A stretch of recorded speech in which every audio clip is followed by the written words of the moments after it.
장애인 문화복지신문 제372호 제3면 기사입니다.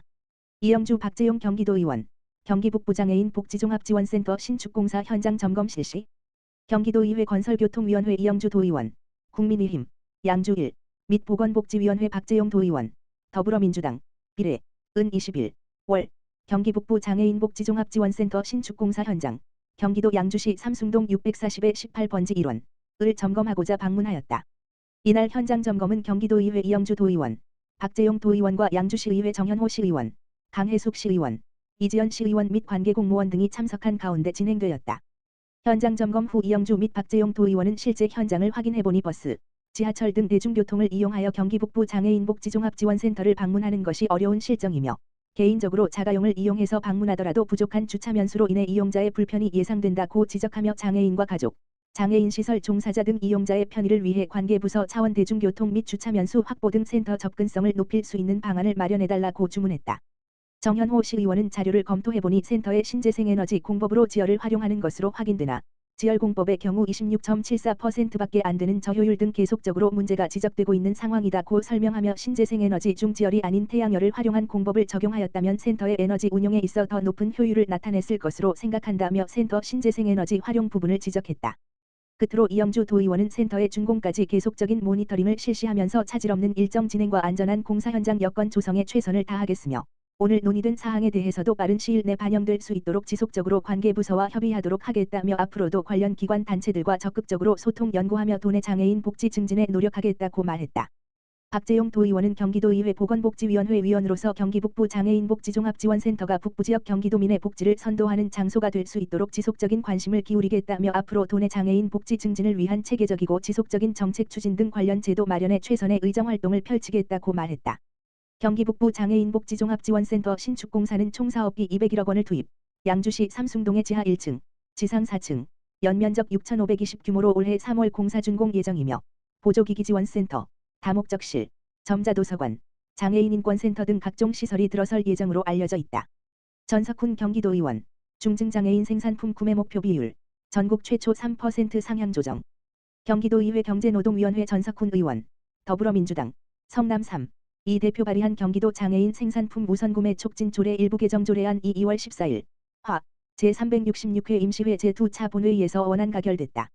먼저 전석훈 의원은 지난 제363회 임시회 5분 자유발언을 통해 중증장애인 생산품 우선구매 특별법 등은 중증장애인 생산품 구매 목표 비율을 공공기관별 총구매액의 100분의 1 이상 되어야 한다고 규정하고 있으나 현실은 1% 우선구매조차 제대로 지켜지지 않는 실정이라고 꼬집고 장애인 근로자의 현실과 지원의 필요성을 언급하며 우영우 3법을 제안했다.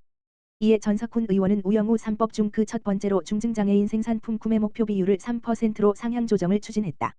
개정안의 주요 내용으로 중증장애인 생산품 구매 목표 비율을 명확히 규정함과 동시에 구매 목표 비율을 공공기관 총구매액의 100분의 3 이상이 되도록 노력하도록 규정했다. 개정안이 본회의를 통과함으로써 경기도는 17개 광역자치단체 중 최초로 조례의 중증장애인 생산품 구매 목표 비율을 3%로 상향 조정하여 명시하였고 이로써 도내 공공기관에서 중증장애인 생산품에 대한 관심과 인식 확대로 구매가 촉진될 것으로 기대된다. 전석훈 의원은 공공에서 중증장애인 생산품 우선구매로 장애인의 직업재활을 돕고 자립을 통해 우리 사회 일원으로 성장, 생활할 수 있도록 하는 사회적 책임과 역할을 해야 한다고 말하며 우선구매에 대한 인식을 개선하고 이를 지키기 위해 노력한다면 1번지 퍼센트 사인은 물론 3%도 충분히 도달할 수 있다고 강조했다. 끝으로 장애인 및 장애인 근로자의 더 나은 삶을 위해 아낌없는 지원과 관심으로 최선을 다하겠다고 밝혔다. 한편 전석훈 의원이 제시한 우영우 3법 중 장애인 근로자를 위한 교통 및 중식 지원은 관련 사업을 개선 보완하기 위해 준비하고 있으며 경기도는 전국 광역 최초로 훈련장애인에게 월 16만 원의 기회수당을 지급하고 있다. 장애인 등 취약계층을 대상 온라인 복권 판매인 모집. 기획재정부 복권위원회 위원장 최상대 제도차관은 2023년 2월 20일자로 복권 수탁사업자인 동행복권을 통해 장애인 국가유공자 등 우선계약 대상자를 대상으로 하는 온라인 복권 로또 45분의 6 신규 판매인 모집 1,715명 공고를 하였다. 이번 공고는 온라인 복권 판매점 부족으로 인한 국민 불편 해소와 취약계층의 경제적 자립 지원 등을 위해 복권 판매점을 단계적으로 확충하기로 한 복권위원회 의결 2022년 2월 25일에 따른 후속사항이다. 이번 모집 공고는 장애인, 국가유공자 등 복권 및 복권기금법 제30조에 따른 신청 대상자 및 국민기초생활보장법 제2조 제10호에 따른 차상위계층을 대상으로 전국 178개 시 군구에 1,715명을 모집하며 예비 후보자로 591명을 추가로 선정한다. 신청 기간은 1923년 3월 6일 월 10시 물결표 사인 1923년 4월 18일 화 18시까지이며 주 동행복권 홈페이지 들라터리.co.kr을 통한 신청하면 된다. 최종 선정은 전산 추천 프로그램으로 시군 구별 무작위 추첨한다. 자세한 사항은 복권위원회 홈페이지 복권.co.kr 및 주 동행복권 홈페이지 들라터리.co.kr의 공고문을 참조하면 된다. 이기일 보건복지부 제1차관 장애친화 건강검진기관 현장 방문. 이기일 보건복지부 제1차관은 2월 17일 금 오전 10시에 서울시 강북구 소재 국립재활원 장애인 건강검진센터와 중앙보조기기센터를 방문하여 운영 상황을 점검하고 현장 의견을 청취하였다. 국립재활원 원장 강윤규 장애인 건강검진센터는 연면적 2060, 지하 1층, 지상 3층, 시설로 2021년부터 운영 중이다.